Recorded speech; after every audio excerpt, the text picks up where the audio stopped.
Every day you have the opportunity to say the one thing that will change your life. I not only believe that and use that every single day, so do millions of people who accept a reality that I am going to expose and introduce you to today.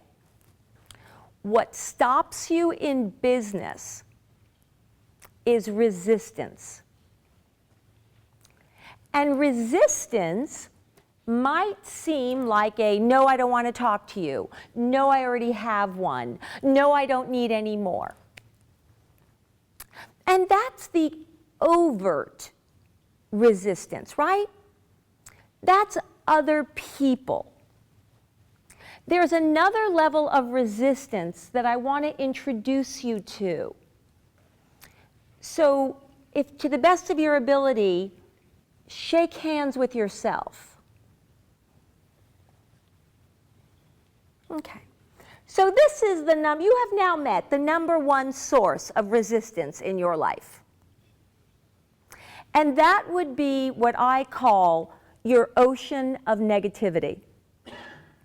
And your ocean of negativity started when you were very, very small, and you were maybe about to leave the house, or maybe you were in the car with your parents or grandparents, and you had just had breakfast and you had just gone to the bathroom, and you were just a little way out, and all of a sudden you said, I'm hungry.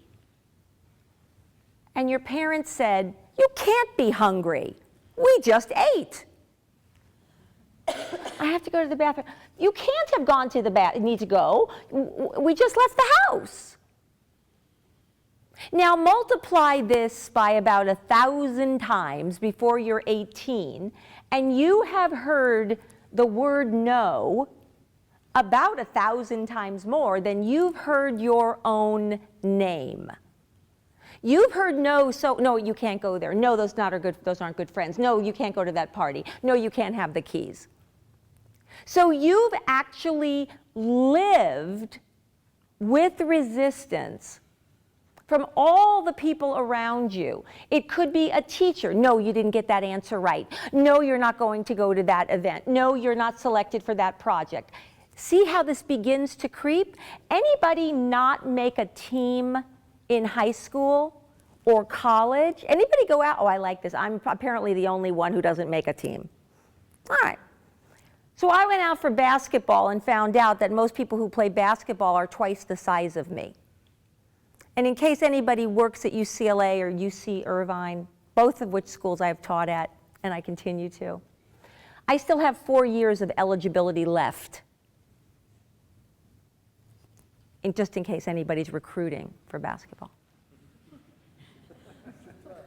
Just saying. Right? So I don't know about you, but I heard no a lot. I heard no, I heard you're not enough, you're not as good as. When I brought home a B, my parents said, did anybody get an A? So this resistance starts to become the fluid by which you move through life. Now, U.S. News and World Report recently asked me to write a column for them on failure. And I have 4.5 million followers around the world. They read my blog every Tuesday. I have 420 media outlets following me, covering me on business communication, personal branding, and marketing, consumer behavior as well. Right? So when U.S. News and World Report, a very esteemed publication, asked me to write an article on failure as an expert, I thought, how did you know I was an expert on failing? And really, do I want to be known for that? Right? But in writing this article on failure, I found out that most of us fail quite a lot. And I found out the most interesting statistic on failing, which is simply another word, another way of expressing the word no and resistance, right? Failing. It takes the average smoker 7 times to quit finally smoking. So what does that mean? What that means is every time you fail to quit, you're one failure closer to success. So failure is not resistance. However, the greatest reservoir in your head, what I call your ocean of negativity, where your brain is floating in, your brain is attenuated, pays attention to when you fail, when people say no, when they don't take your call, when you didn't get the job, when you were the second best candidate. And what happens is that goes into through your interhinal canal, into your hippocampus, in your brain, right? And what do you think is in your hippocampus? Kind of a bunch of file cabinets. And it stores like things together. So every time you hear no, every time you face resistance, every time you fail, that file drawer gets heavier and heavier. You probably have several file cabinets filled up with no. You probably have much fewer files that have yes. Oh, we'd love to. Thank goodness we found you. You're the perfect candidate. You're our favorite child. I think my older sister heard that quite a bit. Right? So you have this reservoir, you have this platform, this depth of knowledge of yourself that is tainted, colored, depressed, pockmarked, beat up, kind of like a Star Wars stormtrooper, their uniforms. So you've been the target and you've been the recipient of a lot of negativity. And if you were not graced with a natural resilience or with a natural perseverance, you may have sold yourself short. You may find yourself today in a place that is further, much further than any goal you've ever set for yourself. And that does not reflect your potential, that failure. It does not reflect your effort. It does not reflect your authentic self. And yet, resistance defines most people. Resistance, rejection, being told that you do not feel the way you feel, that has in fact shaped silently all your choices. So, by the time we're done together today, you're going to have a method, what I think of as a technology or a protocol, for bouncing that no back to wherever no's belong. And a way for you to believe in yourself, be your authentic self, set goals that have true and deep and personal meaning for yourself. And I'm hoping, given the topic, that that involves several $1 million. Now, I know success is more than money, but I like business because the currency of business is currency. I am a marketer by training, and I think probably by nature. I like to keep score. Now, we know how your brain is currently keeping score. It has racked up a bunch of no's and rejections, and you were second and were sorry and you didn't get accepted, right? So we have to build up the yeses, the successes, and we need to build them up in a measurable way. Because what you measure, you can manage. And the degree to which you can manage yourself turns out to be exactly the same degree that you have the capability to lead others. Lead others, lead them where? Well, there's really only one place you want to go. And it's where you really want where you want to go. I think that's Britney Spears, but someone told me it's the Spice Girls. What you want, what you really, really want. What you want, what you really, really want. Let's all say that. What I want, what I really, really want. What I want, what I really, really want. What I want, what I really, really want. All right? Now, how many of us have actually answered that question? What do I want? What do I really, really want? This is pretty typical, right? Very few of us have asked the question, what do I want? What do I really, really want? And in large part, you don't ask the question because you have this great big ocean of negativity that your brain is floating around in, like the ocean where there's toxic material and there's old beer cans and, I don't know, all kinds of things, right? All kinds of flotsam and jetsam. And so you have stopped encouraging yourself. You have stopped setting destinations where you want to go. And yet every day you open the door of your home and you go outside. You are on some kind of journey, but without a destination. At least a destination of your choice. My goal today, my outcome in mind for you, is for you to identify what you want, what you really, really want, and then put you to sleep.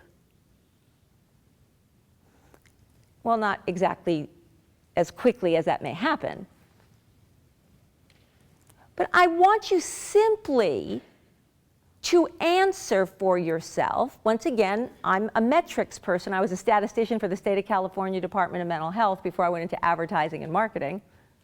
So I'm not diagnosing anybody, I'm just saying, okay?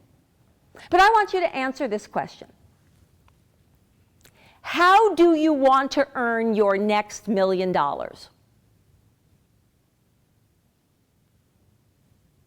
Then I want you to answer the question, how many times do you want to make $1 million? And then I want you to answer the question, what are you going to do with all that money?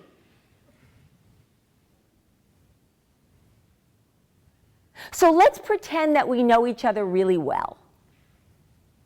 That you trust me, and you like me, and you care about me. And I trust you, and I care about you, and I like you. So you know TLC? You know, in America, we use that idiom. I'm used to speaking to international audiences where that's not a common idiom, or an acronym. TLC means tender, loving care.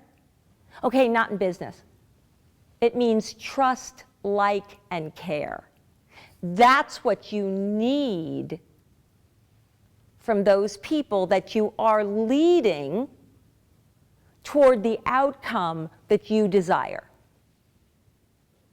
So if we pretend that I know, like, and care about you, and that you trust, like, and care about me, I trust, like, and care about you. Let's say tomorrow you take my phone call.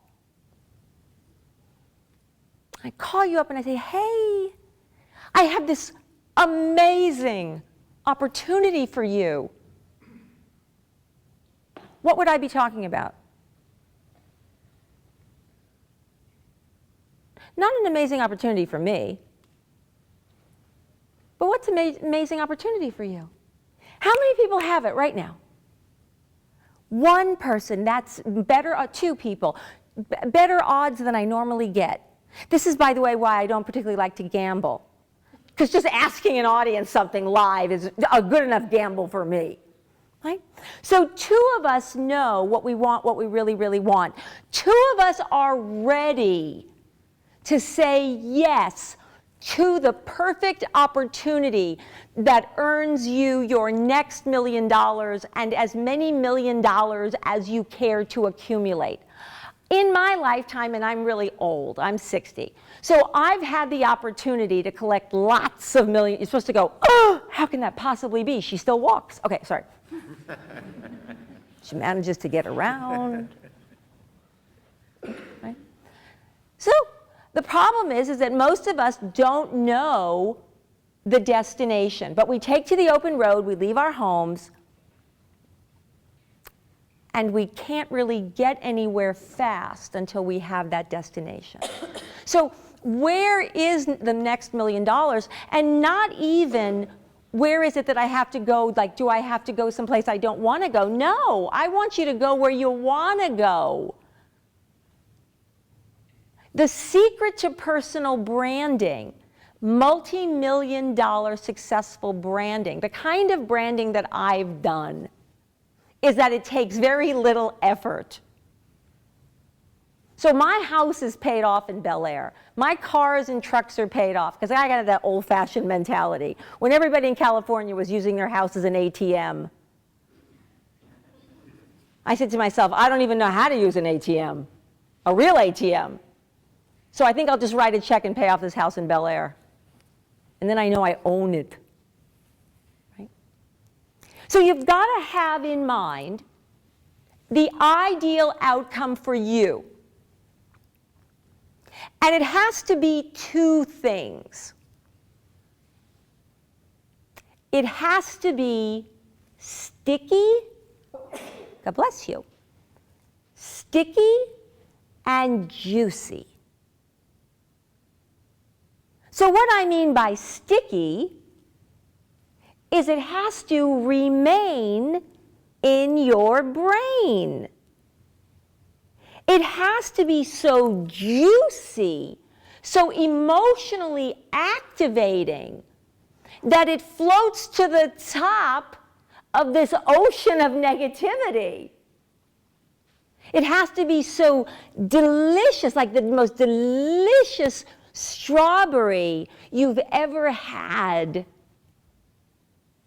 Because what multi-million-dollar personal brands do is we activate, without any effort at all, we activate our selective attention. So if you've ever thought about purchasing a car, like I'm interested, oddly enough, in a Lagonda and a Mini Cooper. And you don't see a lot of Lagondas. But once I decided I really love those little Mini Coopers, I'm driving a Mercedes sports car right now, and it's no fun to drive whatsoever. The word sports car is a misnomer when it comes to Mercedes. That's all I'm saying. Okay? So I said to myself, geez, I really love those little Mini Coopers. And then you know what I saw on every road that I was on? Mini Coopers. Here's a Mini Cooper, there's a Mini Cooper, everywhere you go there's a Mini Cooper. Right? Now, did they just suddenly appear? No, they've always been there. But they appeared to me at that moment, and then some, because I selectively decided to put my attention toward it. And then my brain, like your brain, does the rest of the work. It brings Mini Coopers to me, to my attention. So why Mini Coopers? Why is that example important? Because, first of all, you can see Mini Coopers, and you can use this. So tomorrow, your roads are going to be filled with Mini Coopers. I'm sorry. You might want to erase that and pick a car of your choice.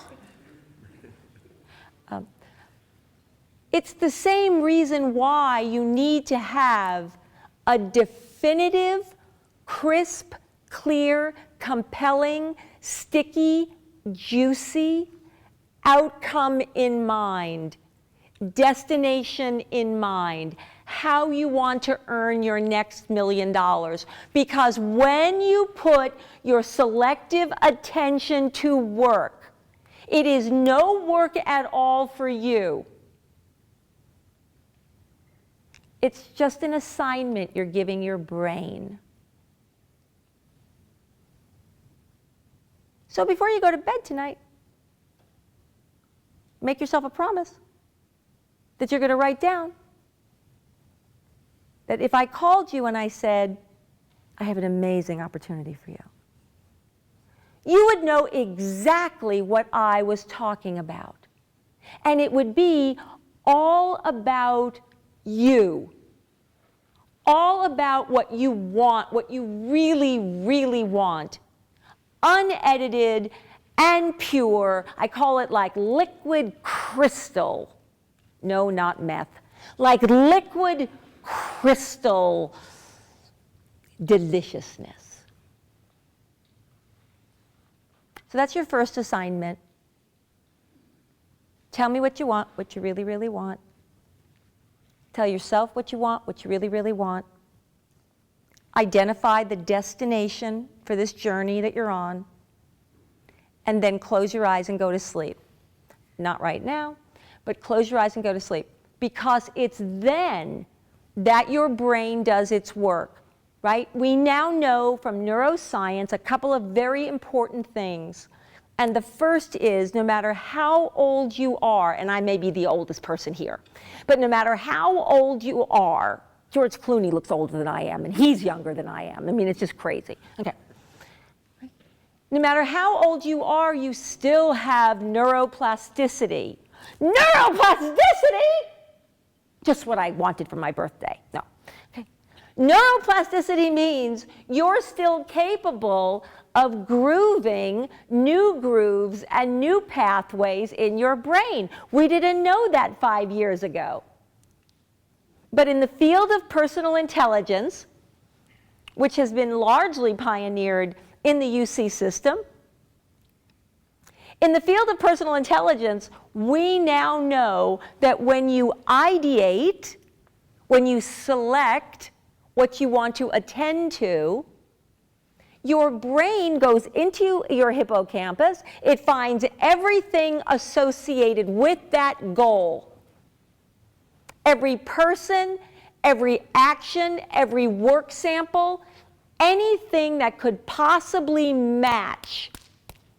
And it takes all those things for you and collects them. And that's how you get easily what you want, and even more importantly, that it is authentically what you want. Now, when I was at Coke, I was a marketer, and we were in 190 countries around the world.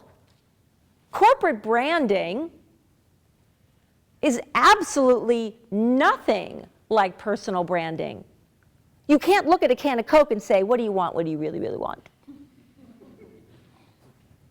You actually, and I like this in getting my MBA, because we had to study manufacturing, although nobody would trust me with their manufacturing floor.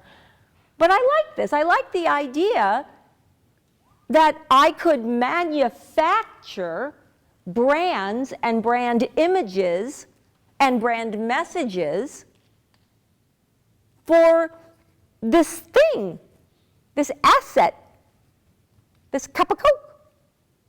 Do you know how I do it? I take all of Coke's competitors, or all of Volvo's competitors, or all of Disneyland's competitors. I put them in this technical thing called the cone of competition.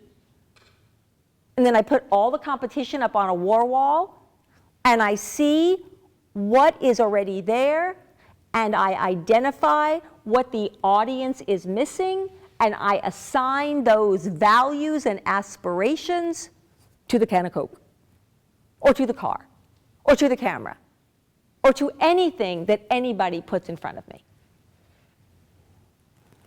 I cannot do that for you. Because as a personal brand, what you want needs to come from a very authentic place. I never, ever want to turn myself inside out to get a job.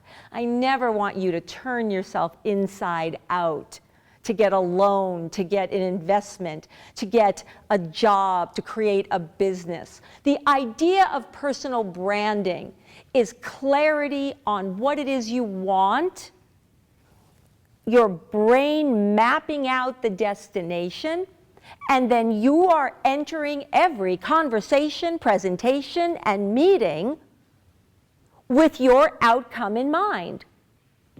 And you have an outcome in mind for every single person in your life. It's called a relationship outcome. Now, you can't do this at home, by the way. I'm showing you stuff. It's not tricks and tips, but I am showing you things that create leadership. It's called communication leadership. So if you use this stuff at home, no one else is ever going to have a topping on the pizza that they want. So be judicious and kind. This is how, being outcome-minded, this is how you reach what you want once you've decided what that is. Now, this flies in the face of everything you may have ever been told. But you know, life as a grown-up is very different than life before grown-uphood. I don't know if this happened in your family, but it happened in mine.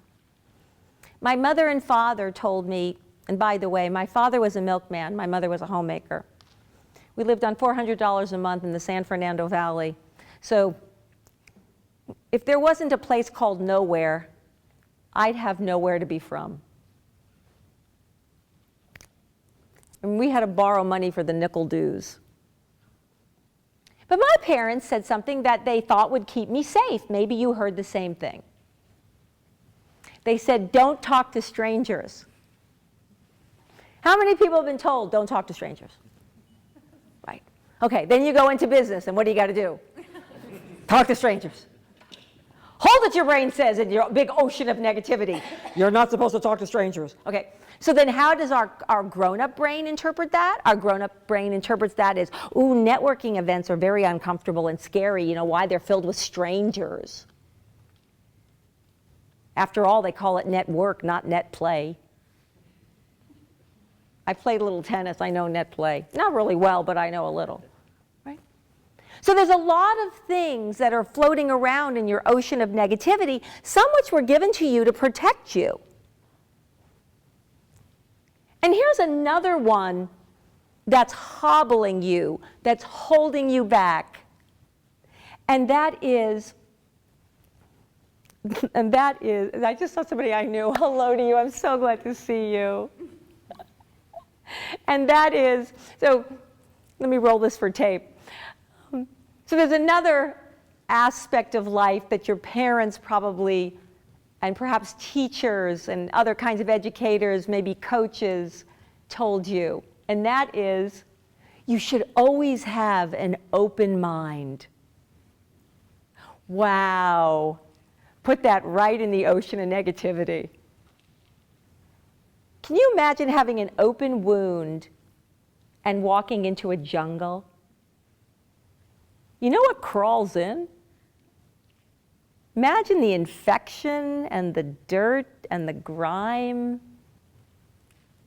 Well, if you go into a meeting with an open mind, can you imagine what crawls in?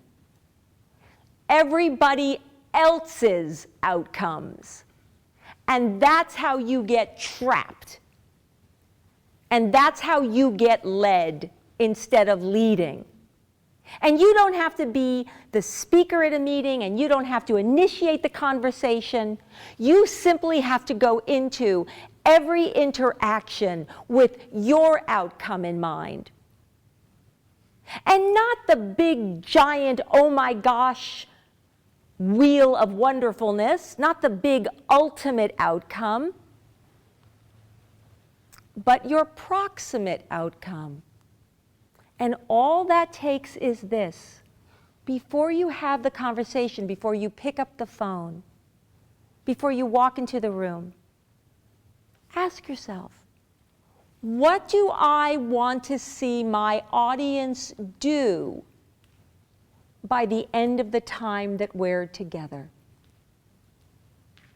Not what do I want to do, what do I need to say, and this is what your brain will be doing for you, what do I need to say so that my audience acts exactly the way I want them to?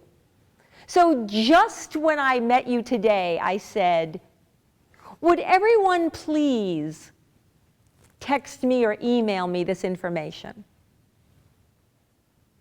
Because I have an outcome in mind. I want to transform you from where you are to where you want to be. And I want to complement our time together as a group with some time together one-on-one so that I know I've reached my outcome. So in this meeting, I'm already planning the link to our next meeting. Not to trick you, not to trip you, simply to guarantee myself that I have moved you forward. Because part of my personal brand, and I do that because it's a personal brand triad, part of my personal brand is being encouraging, authentically encouraging. And I'm going to give you the secret, super amazing worksheets, and that's what you're going to get from me, on creating the 3 aspects of your own personal brand.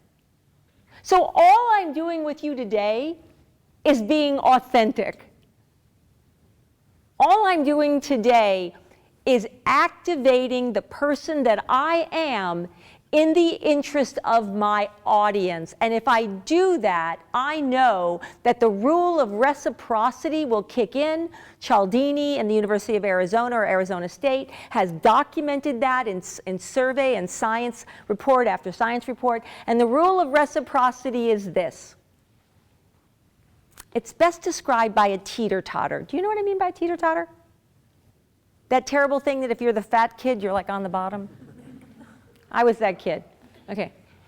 Anyway, the rule of reciprocity is that human nature wants to equalize things. So I want to load up what I'm giving you so that if I need you, I can reach out to you. I don't know that I'll need you, but I do know that the more strangers I talk to, the better my life is, the better my income is, and the more reliably I can plan for success. For the last 7 years, there has not been a single day when a complete stranger has not reached out to me and offered to pay me well for something that I want to do. 7 days a week over 7 years since my book came out. And they did this solely on the basis of one thing. I know my personal brand, and when I talk to people, or I post, or I comment from my authentic self. Don't you want to know your authentic self? Because you will never be paid more or more easily when you are paid to be you. That is the essence, the purpose, the mission of becoming a personal brand. A personal brand is a little different than a reputation. A reputation is what people say about you when you leave the room. So in my extended family, we kind of have a silent rule, kind of a agreed upon ad hoc rule, that each person who leaves a family gathering becomes the topic of our conversation for those of us who remain. That's a reputation. I want you to proactively discuss, explore, expose, share who you really are and what you really want. And I want that outcome to be in your mind all the time. So getting to know you is the first step in personal branding. Everybody's personal brand has 3 aspects, and this is going to be the worksheet that I give you. The bottom of the pyramid is something you've always been. If we asked your parents or your classmates or your teachers or friends and other family members, they might say, oh, Charette is always what? Truth and justice. And I know that because you're my friend. Truth and justice. You want an honest answer and you want something done fairly, it's you. Right? Me, not so much. Mine is smart, which is different than intelligent. But I was 16, I was at the time the youngest person ever to attend UCLA. I not only attended UCLA at 16, now they have like kids that are 9, but then it was something.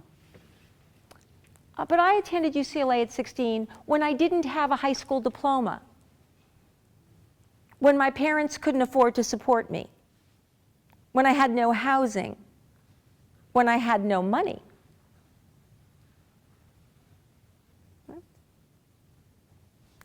So being smart has been really helpful. But being naive, it's my shadow triad, the things that I wish I weren't, but I am. But being naive, which is smart's evil twin, also moved me forward. I didn't know at 16 how you got a job. I didn't know the right way and I didn't know the wrong way. My father was a milkman, my mother was a homemaker. So when I drove by places that I thought the sign looked fabulous, and the building looked great and the parking lot was full, I went in and I saw the human resources person. And I said, it just looks like a wonderful place to work. Your parking lot is full. What is it that you do here? And they would say, wow, person from another planet, welcome to Earth. And they would tell me what they did, and then I would tell them what I could do. So for example, I've been working full-time since I've been 14 years old. During the day, I went to school with kids, and during the evening, I went to adult school. I went to school with their parents. And I learned medical terminology, and I typed 35 words a minute. Not so fast for those of you who know that no typing. But good enough to handle medical records, good enough to handle insurance billing. So when I went to school, I found 3 jobs that I could do and attend school.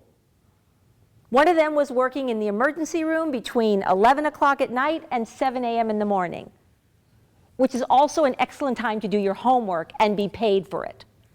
Because only occasionally at UCLA does someone come in with a gunshot wound. This kind of depends on where the hospital is that you want to work for, I guess. Right? So I did that, and every week I wrote my grandma a letter. She was in New York. And you know what came back with her letter? $1. I even wrote my grandma for money. I mean, I never wrote, Grandma, send me money.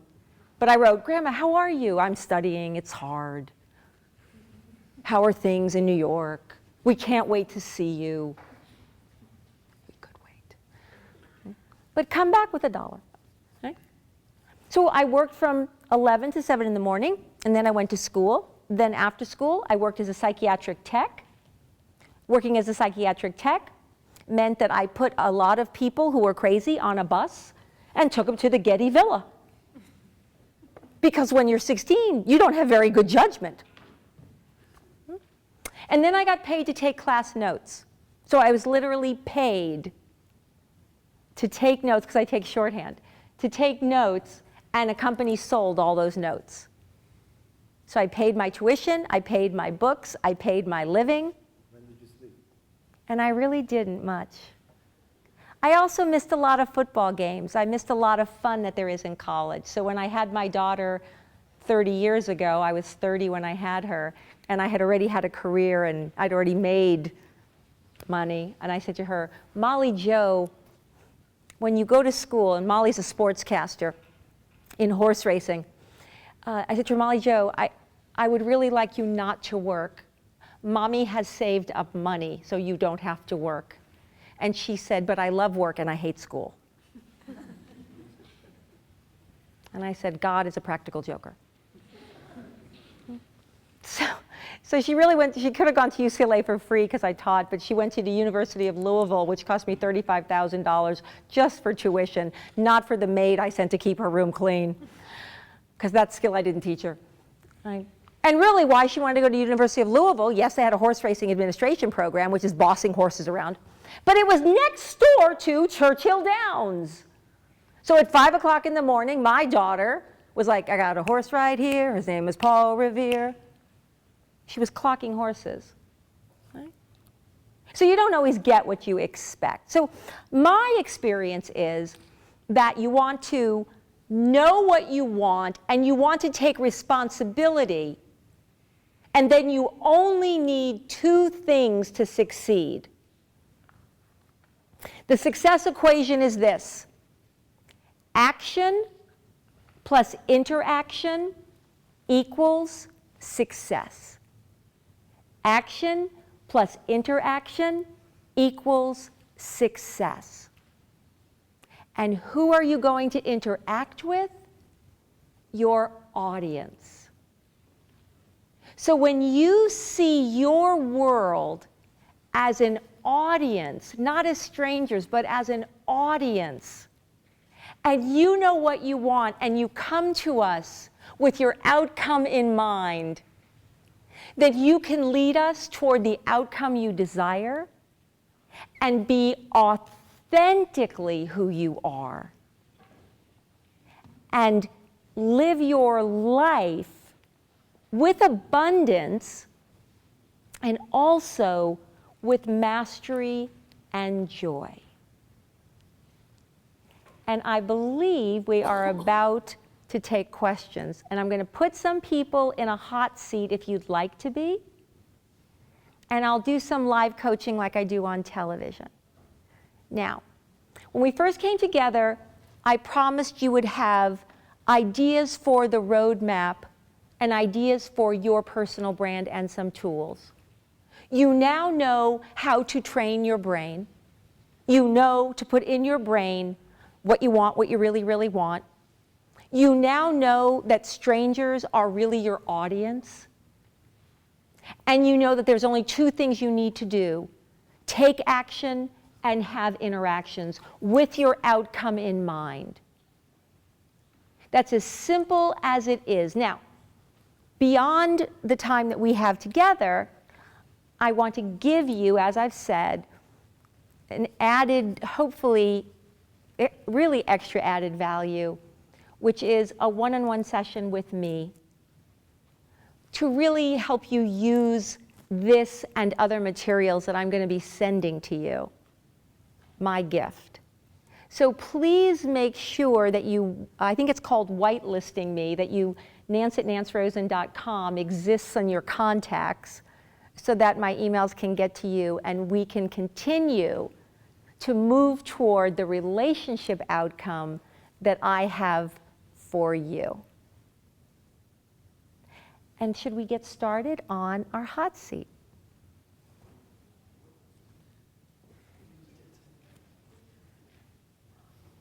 So we need some brave people. Thank you for that presentation. Thank you very much.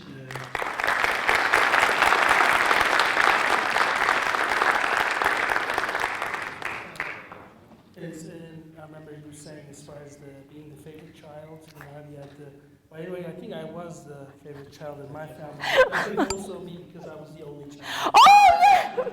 There could be a correlation there. There is, you know, I have to say, we call you people T-O-N-O. T-O-N-O. The one and only. Yes, yes, yes. All astronauts and all presidents of the United States, but 3, have been either T-O-N-Os or first children.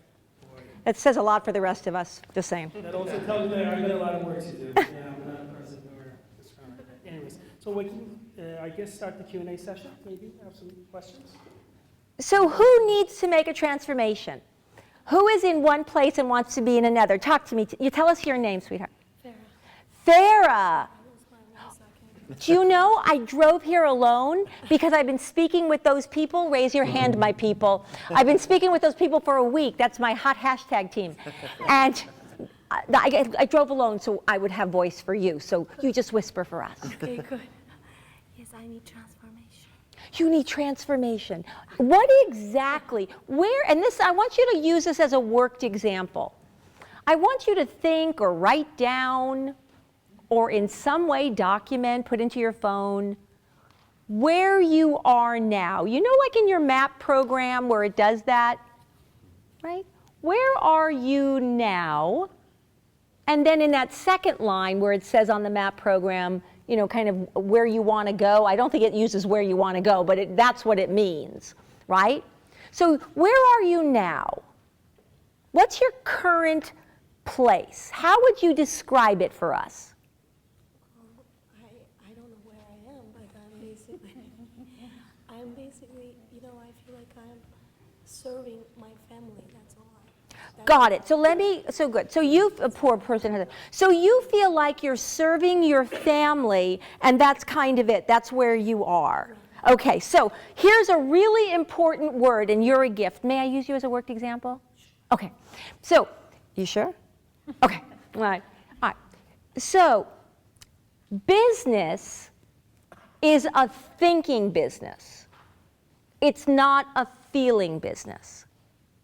So right away, when you say, I feel like I'm serving my family, that means you're not really sure, and you have an abundance of emotions surrounding that.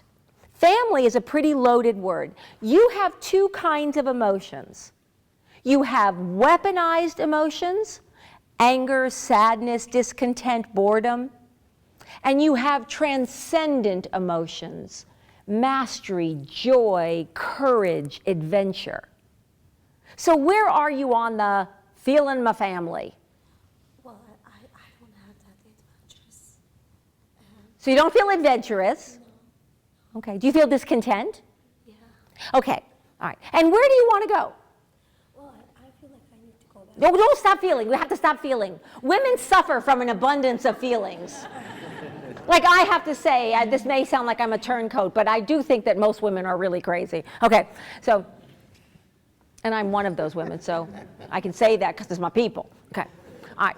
So tell me what you think. Don't tell me what you feel. Where do you think you want to go?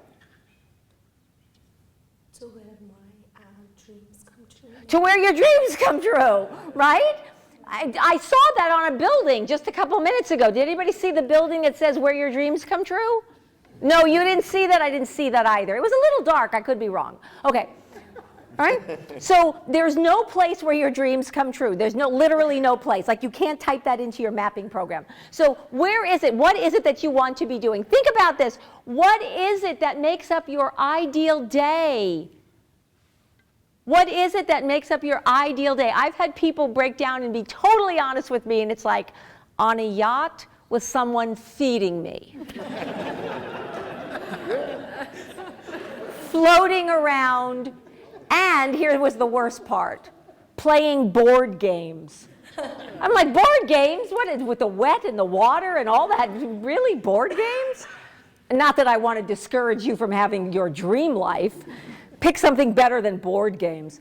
Okay, I already played Monopoly. Okay, so where do you want to go? What do you want to do? Well, I just want to get out of my daily duties and do what I really want to do. And that is what? That is to do things for myself, like for my work, for my career, to do. What is that exactly? Okay, so what most people are missing, you see me get more and more aggressive into you, right? What most people are missing are specifics. So everybody do this for me. Everybody do this. This is dialing things in. This man is not doing it for any reason, love or money. Thank you, thank you, thank you, okay? So what we know, the reason that I have you do this is authentic learning with adults where you're grooving in new pathways demands physical activity. Right? Let me do something with you, by the way, so that I don't forget. I don't want to leave you without this. So hang on for 1 second, sweetheart. Okay? There's 3 things that you need in order to successfully get where you want to go. And this will tell you what you're missing as well. You need 3 things. You need inner wisdom, the ability to rely on yourself. You need self-acceptance, the real belief that who you are is enough. And you need clear-eyed optimism. So can everybody do that gesture, those gestures? Inner wisdom, self-acceptance, and clear-eyed optimism. Got it? And I do this every morning before I leave the house, right? Inner wisdom, I connect with my self-knowledge. I then approve and accept of myself. And then I look out on the world. Right? And it sounds like you haven't gotten a chance to do that work, right? So I'm going to be sending you worksheets because you've got a real amorphous problem. So how many of us are not sure what we want? Okay, great. That's super. Thank you, thank you, thank you. Okay. Now, the reason that you're not sure about what you want is you've created what we call a stall. You ever have 2 magnets and they don't go together because of that pole thing that I don't understand because I didn't take physics? Okay, that, right? So you're in a stall. And the reason you get put in a stall is because you know what you want, you just won't accept it. So the first person that I can help you get right with is yourself. And a stall oftentimes sounds like this. If I just had business cards, I'd be able to do it. You know what I need? I need a really great, highly functional website. You know that's something that I really need? I need a brand new copier. So if you need one more thing before you get on the journey, you're in a stall. And that means you have to cleanse that ocean of negativity. You have to sit with yourself and let those thoughts bubble up and those memories bubble up, and then provide yourself evidence of why those things are no longer true. The only thing I have not been able to convince myself about is that I'm taller than I really am. Hence, a lack of basketball scholarship.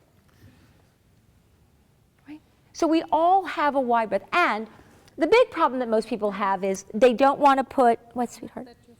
Oh, thank you, sweetheart, thank you. The big problem people have is they don't want to put a stake in the ground. So being commitment phobic means you're afraid to get, you're loath to get specific with yourself. And do you know why? Because your brain is going, oh my God, if I do that, think of what I'm not doing. So as one of my partners says to me, the only answer to that is get over yourself. Life is long. You're going to have between 5 and 9 careers, not jobs. 5 to 9 careers in your life. So you're not always going to be a respiratory therapist or a nurse. Whatever gave you laryngitis is going to go away, but you're going to get something else. Right? Life is long. And so that's really it for you. Put a stake in the ground. So if I called you up and I said, I have an amazing opportunity for you, Thera, what would it be? Okay, so go ahead, send me an email with that, and that'll be the basis of our interaction. And that's true for anyone. And I guess I'm getting this mic back. All right. So not really moving her forward, but nonetheless, at least a little bit. Yes, sir, or are you just touching things, your hair or whatever? Who else would like to ask me a question, tell me the truth, move themselves forward? Brave souls. I guess we're good. Oh, there we go. Going once. You're my favorite person right now. Hold it. Someone more athletic than I am is going to be running, go, young man. In my life, that looks like running. My name is Omar. So you said you should regard people not as strangers, but your audience, right? Mm-hmm. So how do you overcome the anxiety of everyone looking at you just as they are, right? After me.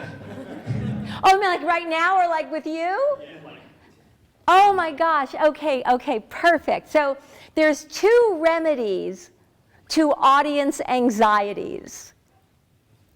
And the first one is that you need to be kind to your audience. So ever since I was lucky enough when you called me and you asked me to come on this day, I've been thinking about you. And I've been thinking about, with everything that I talk about and everything that I can do, I've been thinking about what would be the kindest thing I could do for you on a Saturday night when you probably would normally be, I don't know, taking your best girl or best guy to a movie or having some other entertainment, right? So the act of kindness, that's when you appear with kindness. There's a piece of film that I'm talking about on the internet. It's one of my least favorite interviews, but it's one of my most brutally honest interviews. And that is, never do business with somebody that you don't love. You must love the other person. You must come with kindness. You must come with compassion. You must come with empathy. There is never a situation, and I've spoken to hundreds of thousands of people around the world, 36,000 people at a CEO summit in Hong Kong, and I've never had a moment of anxiety because it's never about me. It's always about moving the audience forward, right? So if I were a gift, I would be excited that you were going to open me, but I wouldn't be nervous. The second part of that equation is take responsibility for the people that you're with. Take responsibility for your audience. When I had Molly Jo, and she was sitting in the other side of the car, when I stopped short, anybody have a kid or an elderly person sit on the second seat? That's right, right? And when you stop short, what do? You put out your arm to protect them. So your job in front of people is to be kind and responsible for them. With that much, like a surgeon going into, an operating room, that responsibility stops him or her from being nervous because he or she believes they're saving a limb or maybe even saving a life. And that's how I approach this. thank you. You're welcome.